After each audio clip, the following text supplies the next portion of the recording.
Hello and welcome to the channel. My name is Sean Huggins and this is the Owls with Hugs. Thank you so much for being here. Today, I will be checking out a video learning about the Queen's Guard. I don't know anything about the Queen's Guard other than their cool hats, to be honest, and that you don't want to mess with them by acting like they are a tourist attraction. If you ever go to visit them, don't treat them like a little tourist attraction because they are real soldiers. I've seen videos of people getting yelled at and stuff by them, and rightfully so. But they do have really cool hats, and I am very jealous of their hats, to be honest. So I'm going to take a look at what is the Queen's Guard. But before we get into that, if you haven't already, please consider subscribing. We're trying to get to that magical 1,000 subscriber mark, so it'd be greatly appreciated. Besides, you don't want to miss any future videos. We got new videos all the time, so hit that subscribe button. Thank you in advance. But enough yapping. Let's hop into it. Let's find out what's going on with the Queen's Guard. The Queen's Guard. Foot Guards. Let's see. The Queen's Guard is a name given to a contingent of military units responsible for protecting residences of the British Queen. If the ruling monarch is a male, then the Guard carries the name the King's Guard. Although most famous for their public duties, the Queen's Guard actually consists of operational soldiers, infantrymen in active service. As military units, they are considered as the elite, since throughout history they have been engaged in numerous war operations. Oh, damn, I didn't know that these people are like the elite that are actually going and doing, like military operations. And then they come back and they just, stand there and have this, what I thought was like more of a ceremonial kind of a role where they're just kind of standing there and, it's like a tradition to look nice. Even though they're still real soldiers, I thought they would be, kind of like, ceremonial type of soldiers. But in reality, these guys are actually going out and doing missions and stuff. Holy crap. Similar to other royal countries and families across Europe, England has been familiar with Royal Guard formations for centuries, but it was from 1660 and the second reign of King Charles II that the Guard received the role of household sentries, a service that lasts to this day. The Queen's Guard consists of 5 regiments. Wow. Okay, hold on a second. First, I just gotta say this one thing. Do the Queen's Guard, do they have all-time best unis in military history? I mean, definitely first team all-time best unis for sure, hands down. I mean, look at these. Look how spiffy they look, and then the hat to boot. I mean, definitely all-time best unis for sure. Anyways, from different units, regiments engaged from the beginning were the Coldstream Guards, the Grenadier Guards, and the Scots Guards. Another 2 were added later, the Irish Guards from 1900 and the Welsh Guards from 1915. Interesting. Each of these regiments is commanded by a colonel, a member of the royal family, except for the Coldstream Guards, which is commanded by an active officer. The Queen's Guard are part of the Household Division, serving as foot guards, together with the Household Cavalry. They are primarily responsible for protecting Buckingham Palace and St. James's Palace, but they also protect the Tower of London and Windsor Castle as the Queen's residences. Damn. Outside of England, the Guard is also on duty at the Palace of Holyrood House, the Queen's official residence in Scotland. Guarding St. James's Palace is one of the main tasks because it is still an official residence of the monarch. The same goes for Buckingham Palace because it is a principal residence of the monarch since 1837. Guards protecting Buckingham Palace are placed in the forecourt of the palace, and their number depends on whether the Queen is at the palace or not. Wow, so they have the foot soldiers and a freaking cavalry. Oh my gosh, this is so cool. If she's there, the palace is guarded by 4 guards, if not, by 2. The entire group of guards on duty numbers 40 guards and 3 officers when the sovereign is in residence. Each guard is on duty for 2 hours as a sentry, after which he spends 4 hours resting. Damn, that's not a bad work day. Dude, 2 hours as a sentry, 4 hours rest. Yo, sign me up. I get a cute uniform and I work 2 hours and then I rest for 4 hours. Sign me up.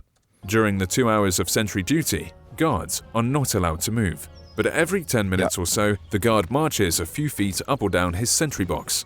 The entire group of guards go on duty at the residence for a day or two, or even more than this, depending on the season. During summer, the guard changes on Mondays, Wednesdays, Fridays, and Sundays.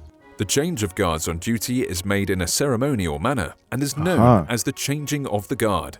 The base of the Queen's Guard in London is in Wellington Barracks, near St. James's Park. From there, the new guard prepares to take over a shift and is inspected by his commander. Once inspected, the new guard marches towards Buckingham Palace, followed by the Guards Band.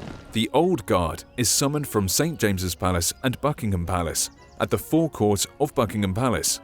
Once the new guard arrives, they slowly approach. They have a dance battle. Towards the old guard. After presenting each other their weapons, the commander of the old guard gives the keys of the palace to the new commander. After the change is finished, the old guard marches back to Wellington Barracks. The new guard is divided in 2 detachments, of which one marches up Mall Street to St. James's Palace, and another stays in Buckingham Palace. Man, all this happens like every other day? During the ceremony, Holy crap. The marching guards march without stopping, regardless of who or what stands in front of them. Okay, I like that though. I like that. Although the Queen's Guards are professional soldiers, their sentry duty is a ceremonial one, as the Queen has her own personal protection. Guards are equipped with automatic rifles when on duty. But these are not loaded. The most recognizable feature of the Queen's Guard is their uniform. The bearskin, a tall fur cap, is a trademark of the Queen's Guard and is actually made of real Canadian bearskin. Canadian bearskin? What the frick? The Guard's bearskin is made of black bears, while officers are made of female brown bear, which has a thicker fur. This fur is later dyed into a black color. 1 bearskin is used for each hat. The hat is 18 inches, or 45.7 centimeters tall, and is 1.5 pounds, or 0.68 kilograms in weight. It has been worn by British soldiers from 1815 since the Battle of Waterloo. The British adopted it from French Imperial Guards.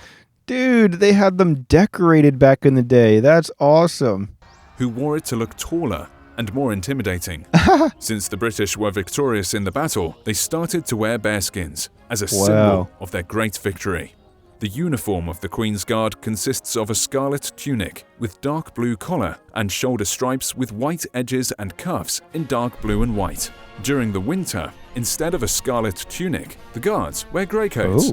Trousers are also dark blue and have red stripes along the seam. There is also a white leather belt and golden buttons with the Queen's insignia. Although at first sight the uniform looks the same for the entire Guard, each regiment actually has distinctive features on their uniforms. The Grenadier Guards. Formed by King Charles II in 1656 in exile, the Grenadier Guards are the most senior infantry regiment in the British Army. They carry their distinctive white plume on the left side of the bearskin. Their uniform can be recognized by a grenade collar badge and a royal cipher badge. That's a grenade? Looks like a freaking turnip or something. On the shoulders. Their buttons are equally spaced on the tunic. Grenadier Guards are commanded by His Royal Highness, the Duke of York. The Coldstream Guards, the oldest regiment in continuous service of the British Army, was formed in 1650. Their plume is scarlet and is worn on the right side of the bearskin. On the collar, they have a Garter Star badge and rose on their shoulders. They can be also recognized by the buttons on the tunic, which are arranged in pairs of 2 in line. Coldstreamers are commanded by an active officer of the British Army. The Scots Guard. The Scots Guard were formed in 1642 and are one of the most famous and decorated regiments of the British Army. Their bearskin has no plume, while the collar and shoulder strips have the thistle badge. The buttons on the Scots Guard tunic are grouped in 3s. The Scots Guard are commanded by His Royal Highness, the Duke of Kent. The Irish Guards. The Irish Guards were formed in 1900 by order of Queen Victoria in memory for the participation of Irish regiments during the Boer Wars.